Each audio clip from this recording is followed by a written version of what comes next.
ورتل القرآن ترتيلا.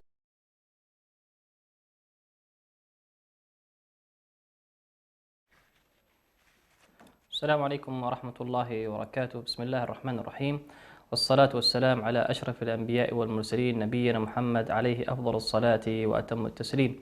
رب اشرح لي صدري ويسر لي أمري واحلل عقدة من لساني يفقه قولي. اللهم اجعلنا من الذين هدوا إلى الطيب من القول وهدوا إلى صراط الحميد.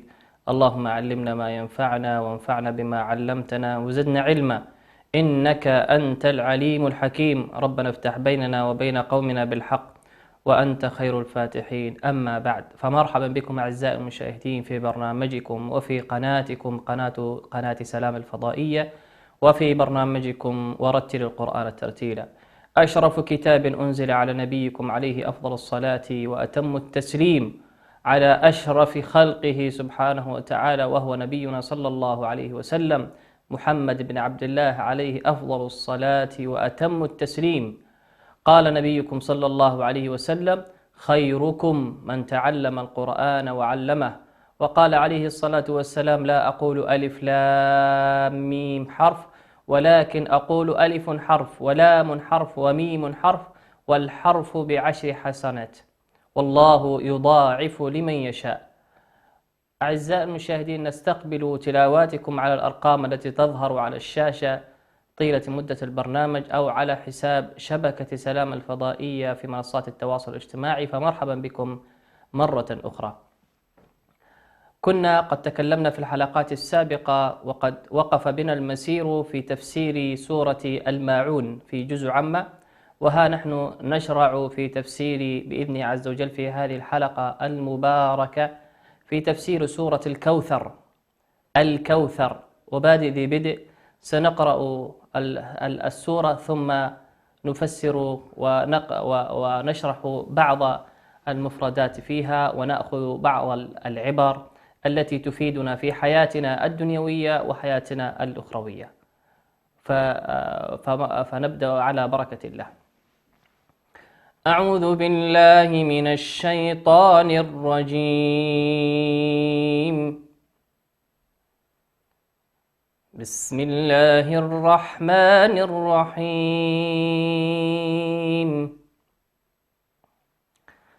إنا أعطيناك الكوثر فصل لربك وانحر، إن شانئك هو الأبتر. إنا أعطيناك الكوثر فصل لربك وانحر، إن شانئك هو الأبتر. الكوثر، وما أدراكم ما الكوثر؟ قال ربنا سبحانه وتعالى في افتتاح هذه السورة: إنا أعطيناك الكوثر. وفي هذه الآية منة من منن الله سبحانه وتعالى على نبيه صلى الله عليه وسلم، ومننه كثيرة لا تنقطع على نبينا صلى الله عليه وسلم. ومن منن الله ونعم الله عز وجل على نبينا صلى الله عليه وسلم بأن أعطى له الكوثر، أي يوم القيامة سيعطيه الكوثر. والكوثر هو نهر من أنهار الجنة. الكوثر وهو نهر من أنهار الجنة، وفيه حوض للنبي صلى الله عليه وسلم. والكوثر ماؤه أحلى من اللبن، وكيزانه مثل نجوم السماء. أعطاه ربنا سبحانه وتعالى لنبينا عليه الصلاة والسلام، وهي من المنن والنعم التي تفضل الله بها على نبيه صلى الله عليه وسلم، وهي كثيرة. ومن النعم التي تفضل بها على نبينا صلى الله عليه وسلم هي الكوثر في الآخرة. وكذلك من المنن والنعم التي تفضل الله بها وهي لا تعد ولا تحصى على نبينا عليه الصلاة والسلام الشفاعة، شفاعته صلى الله عليه وسلم في خلقه. قال ربنا سبحانه وتعالى قال ربنا سبحانه وتعالى على النبي صلى الله عليه وسلم بأنه أعطى له الشفاعة. بل قال النبي صلى الله عليه وسلم، نذكر حديثا أثر عن النبي عليه الصلاة والسلام، أن حلت لي الشفاعة، أي أعطيت الشفاعة يوم القيامة. والنبي عليه الصلاة والسلام يشفع في خلقه كما ورد في الأثر الصحيح، ويقول أمتي أمتي. هو النبي عليه الصلاة والسلام أرحم الناس، أرحم الخلق بالخلق، نبينا صلى الله عليه الصلاة والسلام. قال ربنا إنا أعطيناك الكوثر. ومن النعم التي تفضل الله به عليها على نبينا صلى الله عليه وسلم من أعظم النعم وهي نعمة القرآن ونعمة الوحي الذي أنزل على النبي عليه الصلاة والسلام وبلغه لدينه عليه الصلاة والسلام. أعظم النعم وهي القرآن والوحي والنور والهداية والشفاء والرحمة التي أهداها الله سبحانه وتعالى لنبينا عليه الصلاة والسلام. وكنا قد تكلمنا في الحلقات السابقة من النعم التي ذكرها الله سبحانه وتعالى في سورة الضحى، لما قال له ربه عز وجل يسليه ويذكره بالنعم. قال ربنا والضحى والليل إذا سجى ما ودعك ربك وما قلى وللآخرة خير لك من الأولى ولسوف يعطيك ربك فترضى ألم يجدك يتيما فآوى ووجدك ضالا فهدى ووجدك عائلا فأغنى فأما اليتيم فلا تقهر إلى آخر السورة. وقال ربنا سبحانه وتعالى ولولا في سورة النساء ولولا فضل الله عليك ورحمته. هذا من النعم التي حكاها الله سبحانه وتعالى على نبيه عليه الصلاة والسلام، نعم كثيرة لا تعد ولا تحصى. الكوثر أعزائي المشاهدين أعد لأمة النبي صلى الله عليه وسلم، ونبيكم صلى الله عليه وسلم قد أعطيه. والكوثر كان والنبي عليه الصلاة والسلام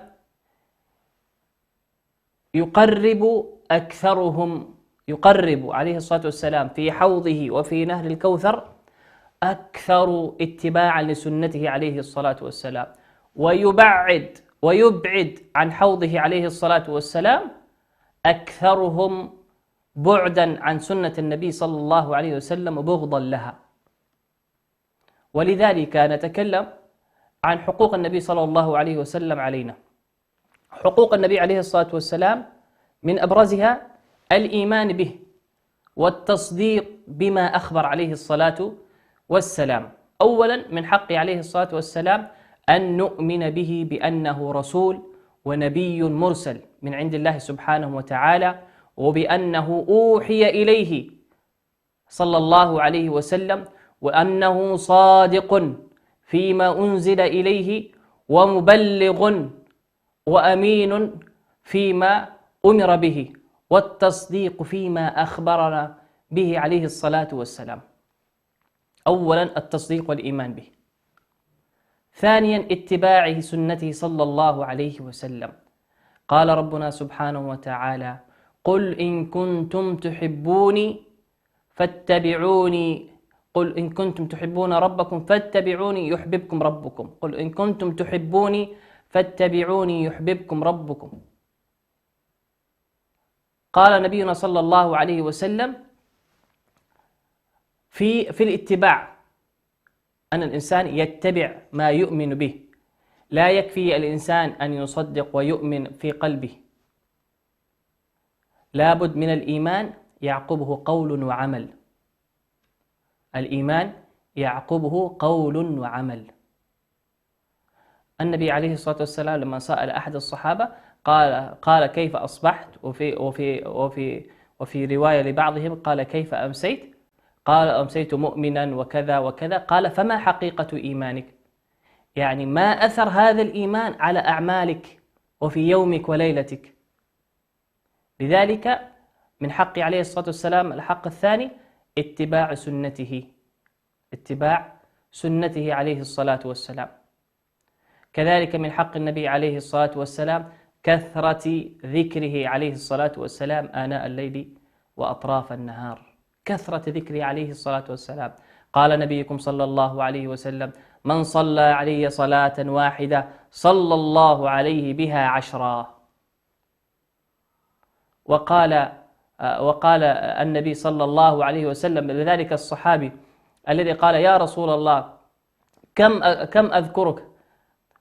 هل أجعل لك نصف نهاري؟ قال: وإن زدت. فما جعل ذلك الصحابي يزيد من يومه للنبي عليه الصلاة والسلام، والنبي يقول عليه الصلاة والسلام: إن زدت أكثر. لذلك حري بالإنسان أن يكثر من كثرة الصلاة على النبي عليه الصلاة والسلام. الحق الثالث كثرة ذكره عليه الصلاة والسلام. والإمام ابن القيم ذكر 100 فائدة من الإكثار من ذكر النبي عليه الصلاة والسلام. كذلك من حق النبي عليه الصلاة والسلام الدفاع عنه وحماية سنته صلى الله عليه وسلم، والذب عن النبي صلى الله عليه وسلم. هذا من حق النبي عليه الصلاة والسلام. وسنذكر في هذه السورة كذلك مناسبة الدفاع عن النبي عليه الصلاة والسلام. الدفاع عن النبي عليه الصلاة والسلام من الأمور المقدسة والقيم العالية في حياة المسلم، إذ الإنسان الذي لا يملك قيما يدافع عنها هو كائن ميت لا حياة ولا روح فيه. ما فائدة القيم التي يحملها الإنسان إذا لم يدافع عنها ويحميها ويصونها؟ أنت تؤمن، دافع عن إيمانك. ومن أعظم الإيمان والمقدسات النبي عليه الصلاة والسلام. قال ربنا سبحانه وتعالى عن الذين يؤذون النبي صلى الله عليه وسلم ويؤذون الله ويؤذون المؤمنين، قال: والذين يؤذون الله ورسوله لعنهم الله في الدنيا والآخرة. والذين يؤذون المؤمنين والمؤمنات بغير ما اكتسبوا فقد احتملوا بهتانا وإثما مبينا. قال ربنا: إن الذين يؤذون الله ورسوله لعنهم الله في الدنيا والآخرة. الإيذاء يكون بالقول ويكون بالعمل. لو كان الاستهزاء وهو المزاح في غير موضعه وغير مناسبة، وكذلك في مزاح غير لائق فيما يخص الدين وفي أهل الدين، الصحابة الذين قالوا أو المنافقين الذين استهزوا ببعض الصحابة قالوا في أثناء سيرهم إلى غزوة تبوك، قالوا: لم نرى مثل أصحاب محمد أرغب بطونا وأجبن عند اللقاء. قال ربنا عنهم: قل إن كنتم تستهزئون قد كفرتم لا تعتذروا قد كفرتم بعد إيمانكم إن نعفو عن طائفة منكم نعذب طائفة بأنهم كانوا مجرمين. المنافقون والمنافقات. الاستهزاء بالدين والاستهزاء بأهل الدين والاستهزاء بشعائر الدين تورث في الإنسان وتصله إلى منزلة النفاق. ومنزلة النفاق هي أدنى المنازل في الدنيا، وفي الآخرة هي في الدرك الأسفل من النار ولن تجد لهم نصيرا. ونبيكم صلى الله عليه وسلم تعوذ من النفاق، تعوذ من النفاق وحذر منه. لذلك حري بالإنسان أن يدافع عن النبي صلى الله عليه وسلم ويذب عنه ويذود عن حياضه صلى الله عليه وسلم.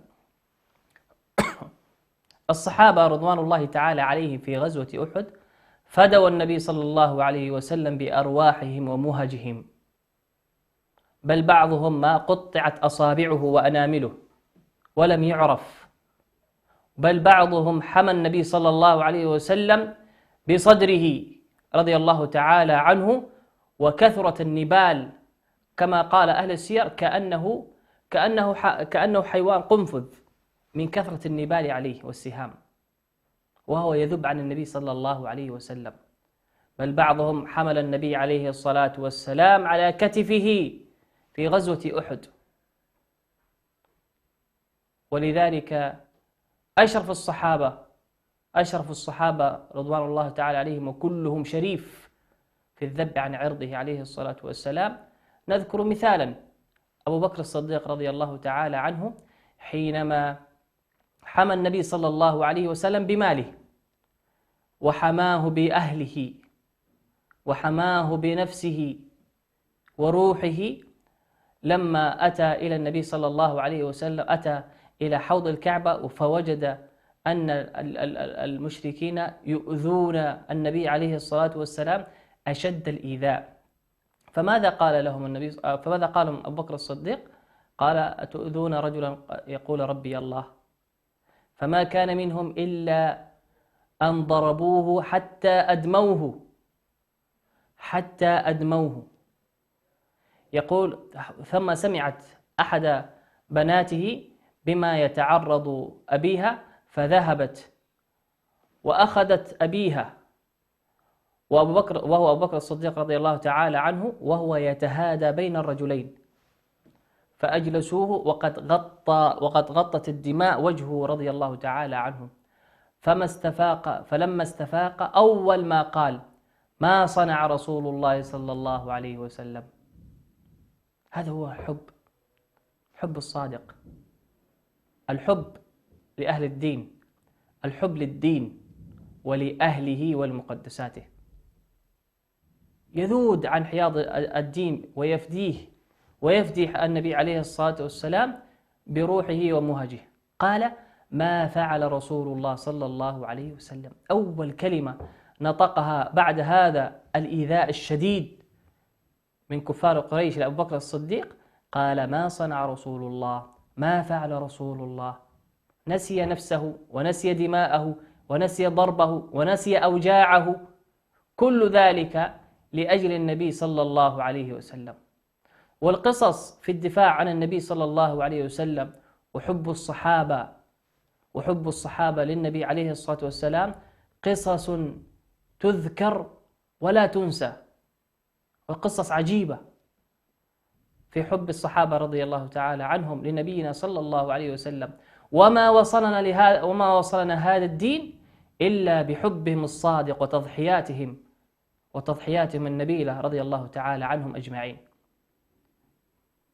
قال ربنا بعد ذلك: فصل لربك وانحر. من الأقوال المأثورة في تفسير هذه الآية أي يذكر ربنا سبحانه وتعالى النبي عليه الصلاة والسلام بالعيدين.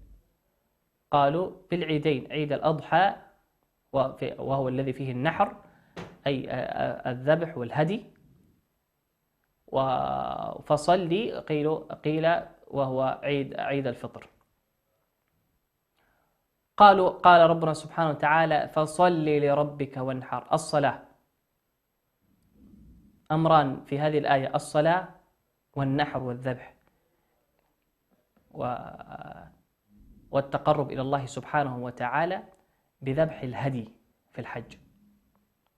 نأخذ الشق الأول وهو فصل. ربنا سبحانه وتعالى ما أمر بأمر في كتابه سبحانه وتعالى في الصلاة إلا بالوجوب. فأقم. قال ربنا سبحانه وتعالى عن الذين يقيمون، قال: إن الذين يتلون كتاب الله وأقاموا الصلاة. قال ربنا سبحانه وتعالى والذين هم على صلاتهم يحافظون. والذين هم على صلواتهم يحافظون والذين هم على صلاتهم دائمون. كل الأوامر التي في كتاب الله وكل الآيات التي تحث عن الصلاة وتتكلم عن الصلاة فيها إشارة إلى إقامة الصلاة وإلى وجوب الصلاة. لماذا؟ لأن الصلاة أعزائي المشاهدين هي الركن الثاني بعد التوحيد، بعد الشهادتين. أركان الإسلام 5: شهادة أن لا إله إلا الله وأن محمدا رسول الله، وإقام الصلاة، وإيتاء الزكاة، وصوم رمضان، وحج البيت، وحج البيت لمن استطاع إليه سبيلا. الركن الثاني الإيمان. الركن الثاني الصلاة. إن صحت صح سائر العمل، وإن قبلت قبل سائر العمل. وأول ما يسأل عنه المرء في قبره الصلاة، وأول ما يسأل المرء في آخرته عن الصلاة. وآخر وصية كانت للنبي صلى الله عليه وسلم عن الصلاة. قال نبيكم صلى الله عليه وسلم الصلاة الصلاة الصلاة وما ملكت أيمانكم. والصحابي الجليل الضرير عبد الله ابن أم مكتوم رضي الله تعالى عنه كان مؤذن النبي عليه الصلاة والسلام، ولم تكن له رخصة في أن يدع صلاة الجماعة. كذلك أتى أحد الصحابة وهو أعمى إلى النبي عليه الصلاة والسلام واشتكى له بأن المسجد يبعد عن بيته مسافة، فلما أذن المؤذن قال النبي عليه الصلاة والسلام لهذا الصحابي أتسمع النداء؟ قال نعم. قال إذن فأجب، أي لا أجد لك رخصة في أن تدع صلاة الجماعة. وهو ضرير أعمى، قد يقول البعض بأن له رخصة ليس له أحد، لكن النبي عليه الصلاة والسلام حثه على العزيمة، وهو أن يكون على صلاة الجماعة، لأن الصلاة تسأل فيها لوحدك، تسأل عن صلاتك، تسأل عن صلاتك وعملك الصالح. إن أحسنت وقبلت كانت مثل كانت لك ضياء في وجهك، وضياء في عملك، وضياء في قبرك. وإن أسأت كانت وجمعت في خرقة سوداء بالية ورميت في وجهك. نسأل الله السلامة والعافية من ذلك لنا أجمعين. والصلاة لم يعذر الله سبحانه وتعالى الصحابة أثناء القتال، بل شرع لهم صلاة وصفة صلاة الخوف، أن يصلي بعضهم ويحرس بعضهم. هذه فيما يخص الصلاة. قال ربنا سبحانه وتعالى وانحر، أي تقرب إلى ربك يا محمد بالعمل الصالح، وهو تقديم الهدي والذبح لله سبحانه وتعالى. والذبح لله سبحانه وتعالى، ذبح الأنعام ونحرها، لا يكون إلا لله عز وجل، فإن كان لغيره أصبح شركا وكفرا بالله سبحانه وتعالى. قال ربنا سبحانه وتعالى إن شانئك هو الأبتر، أي إن مبغضك وكارهك الذي يكره النبي صلى الله عليه وسلم، والذي يبغض النبي صلى الله عليه وسلم وبالتالي سنته عليه الصلاة والسلام هو الأبتر، أي هو المقطوع عن الذكر، لا يذكر. الذي يبغض النبي عليه الصلاة والسلام لا يرفع له ذكر، ويقطع كذلك نسله. لماذا؟ لأنه أبغض أشرف الخلق عليه الصلاة والسلام، وقد قيل أنها نزلت في أحد كفار قريش، كان يكثر من السب والإيذاء للنبي عليه الصلاة والسلام، فأنزلت عليه إن شانئك هو الأبتر. قالوا فما عرف له نسل ولا يعرف له ذكر. لماذا؟ لأنه أبغض النبي عليه الصلاة والسلام أفضل الخلق الذي عصمه الله، والله يعصمك من الناس. الله سبحانه وتعالى يحب هذا العبد، يعني محمدا صلى الله عليه وسلم، فيدافع عنه ويسخر له الأرض ومن عليها، وسخر له أفضل الخلق بعد الأنبياء وهم الصحابة رضوان الله تعالى عليهم، يذودون عن عرضه الشريف، ويذودون ويحمون النبي عليه الصلاة والسلام، ويبلغون رسالته. وإلا ما وصلنا هذا الدين العظيم إلا من تضحيات الأولين، تضحيات الصحابة، ومن قبلهم تضحيات الأنبياء عليهم أفضل الصلاة وأتم التسليم. إن شانئك هو الأبتر. ولنقف هنا في الدفاع عن النبي عليه الصلاة والسلام. بين الحين والآخر تبرز أصوات من هنا وهناك في إيذاء النبي صلى الله عليه وسلم قولا وعملا وصورة وصوتا، فلا يكون منا إلا أن ندافع عن النبي عليه الصلاة والسلام بأي وسيلة كانت، وأقل الوسائل وأعظمها وهو الدعاء. الدعاء سلاح المؤمن. وكذلك من أعظم الوسائل أن تنكر في قلبك، أن يكون عندك إيمان في قلبك بأن هذا الأمر يؤذي النبي عليه الصلاة والسلام، بأن هذا الشخص أبغضه لأنه يؤذي النبي عليه الصلاة والسلام ويؤذي صحابته، حتى لو كان من باب العلم، لكنه علم بغيض الذي يشكك في عدالة الصحابة رضوان الله تعالى عليهم، ويشكك في سنة النبي صلى الله عليه وسلم وفي أحكامه صلى الله عليه وسلم وفي أوامره وفي نهيه، يشكك. هذا نبغضه لله سبحانه وتعالى قولا وعملا واعتقادا، لأنه يبغض النبي صلى الله عليه وسلم. اللهم نشهدك بأننا نحب رسولك صلى الله عليه وسلم وصحابته الكرام، اللهم فاحشرنا معهم مع الصديقين والنبيين والشهداء والصالحين وحسن أولئك رفيقا. أعزائي المشاهدين، فاصل ثم نواصل. ورتل القرآن ترتيلا.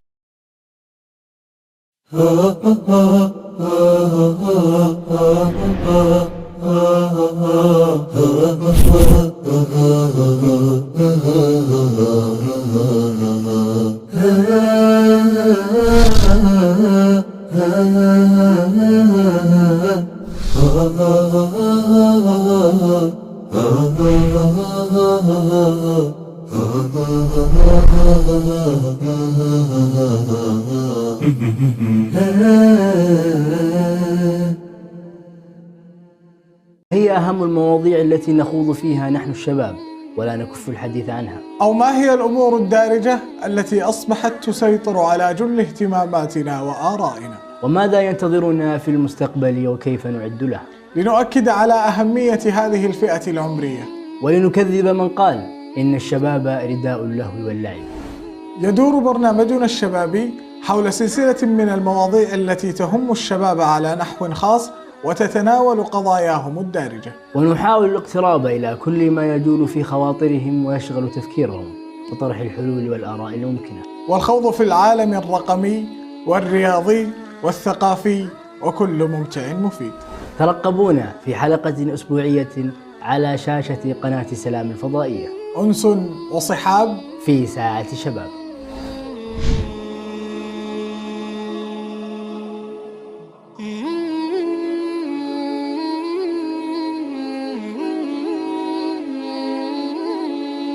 نعتز بهويتنا، نعتز بتقاليدنا، نعتز بديننا كمسلمين إريتريين، نعتز بوطننا وأرضنا. تأتي إحداهن من السفر، إذا لم تبكي في عندها تعتبر مصيبة من المصائب، لذلك تبكي وتهيج النساء ويبكين.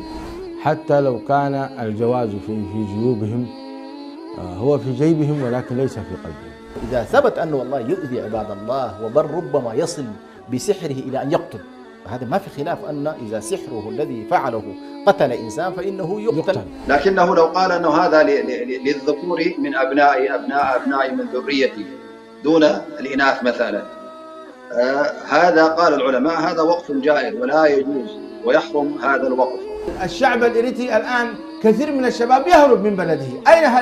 أين الاعتزاز بالوطنية الإريترية؟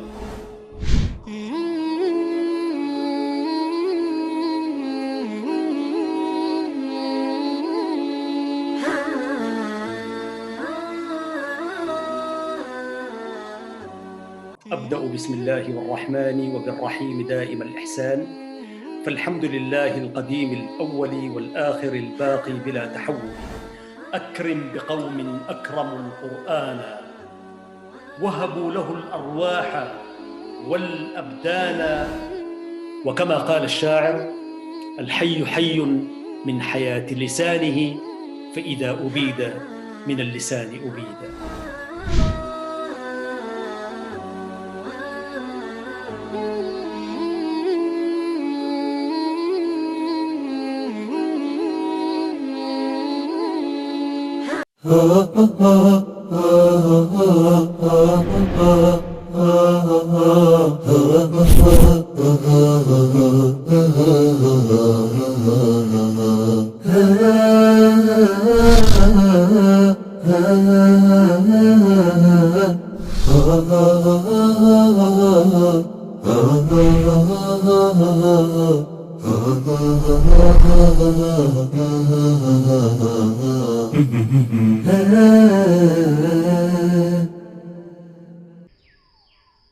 ورتل القرآن ترتيلا.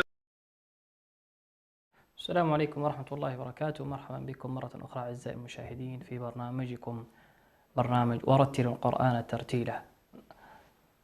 كنا قد توقفنا في الحلقات السابقة في قراءة تفسير سورة الجمعة، وها نحن نقرأ هذه الحلقة المباركة في قراءة سورة الصف.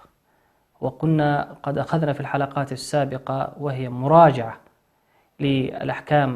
أحكام التجويد التي أخذت طيلة مدة البرنامج، ونأخذ كل آية ونستخرج منها بعض الأحكام التي تم أخذها في الحلقات السابقة. ونشرع الآن بإذنه سبحانه وتعالى في قراءة سورة الصف، ومن ثم نعلق ونستخرج بعض الأحكام التجويد، ومن ثم نأخذ تلاواتكم المباركة ونعلق عليها. ونبدأ على بركة الله. أعوذ بالله من الشيطان الرجيم. بسم الله الرحمن الرحيم.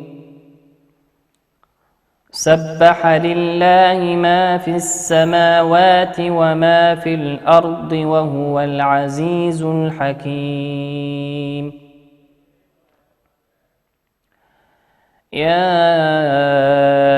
أيها الذين آمنوا لم تقولون ما لا تفعلون؟ كبر مقتا عند الله أن تقولوا ما لا تفعلون.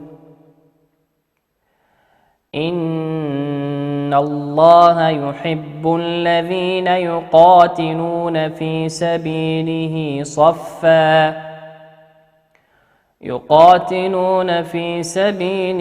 صفا كأنهم بنيان مرصوص. وإذ قال موسى لقومه يا قوم لم تؤذونني وقد تعلمون أني رسول الله إليكم فلما زاغوا أزاغ الله قلوبهم والله لا يهدي القوم الفاسقين. وإذ قال عيسى ابن مريم يا بني إسرائيل إني رسول الله إليكم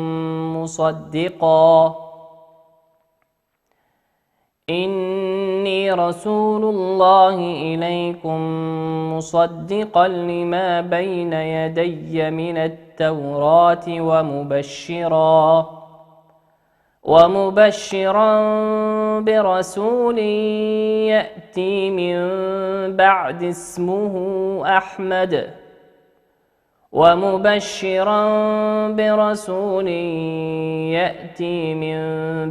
اسمه أحمد فلما جاءهم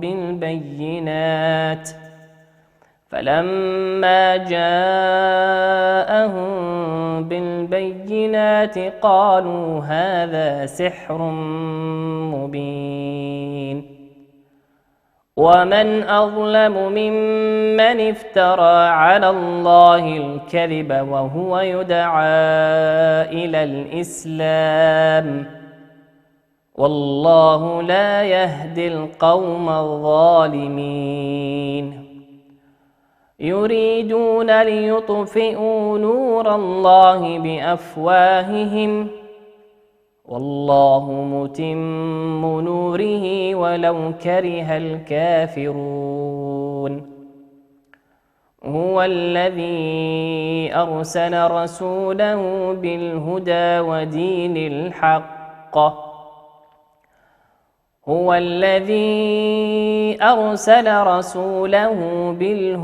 ودين الحق ليظهره على الدين كله ولو كره المشركون. يا أيها الذين آمنوا هل أدلكم على تجارة تنجيكم من عذاب أليم تؤمنون بالله ورسوله وتجاهدون في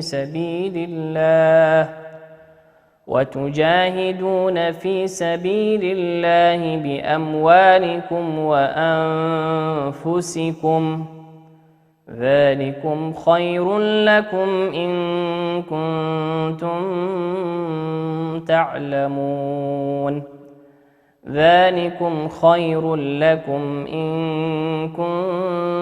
تعلمون. يغفر لكم ذنوبكم ويدخلكم جنات تجري من تحتها الأنهار ومساكن طيبة في جنات عدن ذلك الفوز العظيم. وأخرى تحبونها نصر من الله وفتح قريب وبشر المؤمنين. يا أيها الذين آمنوا كونوا أنصار الله كما قال عيسى بن مريم للحواريين من أنصاري إلى الله قال الحواريون نحن أنصار الله. فآمنت طائفة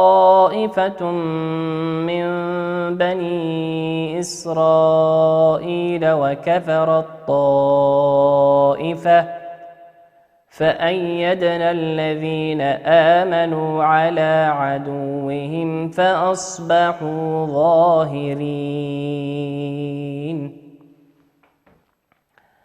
هذه قراءتنا لسورة الصف، ولعلنا نأخذ بعض أحكام التجويد التي تم دراستها في الحلقات السابقة، ونأخذ كل آية ونستخرج منها بعض أحكام التجويد. قوله سبحانه وتعالى: سبح لله ما في السماوات. السماوات، قلنا تكلمنا عن اللام القمرية واللام الشمسية. السماوات، السماوات، وما في الأرض. وقوله العزيز، الحكيم، كل هذه لام قمرية. قوله سبحانه وتعالى: كبر مقتا عند الله. مقتا، كبر مقتا عند الله. مقتا، في نهاية كلمة مقتا تنوين أتى بعده عين. كلمة عند، أول حرف من كلمة عند العين، والعين من حروف الإظهار. نظهر الكلمة كما هي، نقول مقتا عند، مقتا عند، مقتا عند. وكلمة وقوله عند الله، عند الله، النون هنا ساكنة أتى بعدها حرف الدال، والدال من حروف الإخفاء. الإخفاء، نقول عند، عند. وقوله سبحانه وتعالى: أن تقولوا، أن تقولوا. أن، النون ساكنة أتى بعدها حرف التاء، والتاء من حروف الإخفاء. نون ساكنة أتى بعدها حرف التاء، والتاء من حروف الإخفاء. وقوله سبحانه وتعالى: إن الله، إن الله، النون هنا مشددة تغن بمقدار حركتين. وقوله سبحانه وتعالى: صفا كأنهم، صفا، صفا، تنوين أتى بعده حرف الكاف، والكاف من حروف الإخفاء. وقوله سبحانه وتعالى: كأنهم، كأنهم، النون مشددة هنا في قوله في كلمة كأنهم تغن بمقدار حركتين. كأنهم بنيان مرصوص. كأنهم، الميم في كلمة كأنهم، الميم الأخيرة في كلمة، في آخر الكلمة، هي ميم ساكنة أتى بعدها حرف الباء، أتى بعدها حرف الباء، والباء من حروف الإخفاء الشفوي. نقول كأنهم بنيان. وقوله سبحانه وتعالى: بنيان مرصوص. بنيان مرصوص، تنوين أتى بعده حرف الميم، والميم من حروف الإضغام. الإضغام، بنيان مرصوص. وقوله سبحانه وتعالى: وقد تعلمون أني رسول الله. النون هنا في كلمة أني هي نون مشددة عليها حرف شدة، عليها علامة الشدة، وتغن بمقدار حركتين. قوله سبحانه وتعالى: أني رسول الله إليكم فلما. إليكم فلما، الميم هنا في كلمة إليكم ساكنة أتى بعدها حرف الفاء، والفاء من حروف الإظهار. الإظهار. طيب، والكلمة نفس والكلمة كذلك فلما. فلما، الميم هنا مشددة تغن بمقدار حركتين. وقوله سبحانه وتعالى: يا بني إسرائيل إني، النون هنا مشددة تغن بمقدار حركتين. وقوله سبحانه وتعالى: إليكم مصدقا. إني رسول الله إليكم مصدقا، الميم هنا ساكنة أتى بعدها حرف الميم، والميم من حروف والميم تغن بمقدار حركة. إليكم مصدقا. إليكم مصدقا. كذلك قول سبحانه وتعالى ومبشرا برسول ومبشرا. ماذا تلاحظون أعزائي المشاهدين في كلمة ومبشرا؟ نلاحظ ميم صغيرة وبعدها حرف الباء، والباء من حروف الإقلاب. ولعل نأخذ بعض مشاركاتكم المباركة ونعلق عليها. أعوذ بالله من الشيطان الرجيم. بسم الله الرحمن الرحيم. يا أيها الذين آمنوا أوفوا بالعقود. أحلت لكم بهيمة الأنعام إلا ما يتلى عليكم غير محل الصيد وأنتم حرم. إن الله يحكم ما يريد. يا أيها الذين آمنوا لا تحلوا شعائر الله ولا الشهر الحرام ولا الهدي ولا القلائد ولا آمين البيت الحرام يبتغون فضلا من ربهم ورضوانا. وإذا حللتم فاصطادوا ولا يجرمنكم شنآن قوم أن صدوكم عن المسجد الحرام أن تعتدوا. وتعاونوا على البر والتقوى ولا تعاونوا على الإثم والعدوان. واتقوا الله إن الله شديد العقاب. حرمت عليكم الميتة والدم ولحم الخنزير وما أهل لغير الله به والمنخنقة والموقوذة والمتردية والنطيحة وما أكل السبع إلا ما ذكيتم وما ذبح على النصب وأن تستقسموا بالأزلام ذلكم فسق. اليوم يئس الذين كفروا من دينكم فلا تخشوهم واخشون. اليوم أكملت لكم دينكم وأتممت عليكم نعمتي ورضيت لكم الإسلام دينا. فمن اضطر في مخمصة غير متجانف لإثم فإن الله غفور رحيم.